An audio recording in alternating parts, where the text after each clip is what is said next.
75तम साधारणतंत्र दिवस उपलक्षे विजु जनता दल पक्षर मो ओडिशार अगणित जनसाधारण को हार्दिक अभिनंदन जनाऊँचे एवं आशा करुच्ची 75 वर्ष तले जो संकल्पित भारत वर्षर स्वप्न महामनीषी माने देखिथिले एवं जो स्वप्न संकल्प नहीं जो गणतंत्र प्रतिष्ठा होता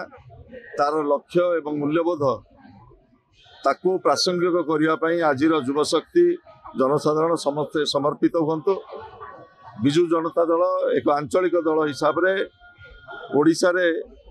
गणतंत्र को किभली भाव में अधिक शक्तिशाली करा जाई परिबो एवं जो मूल्यबोध जो लक्ष्य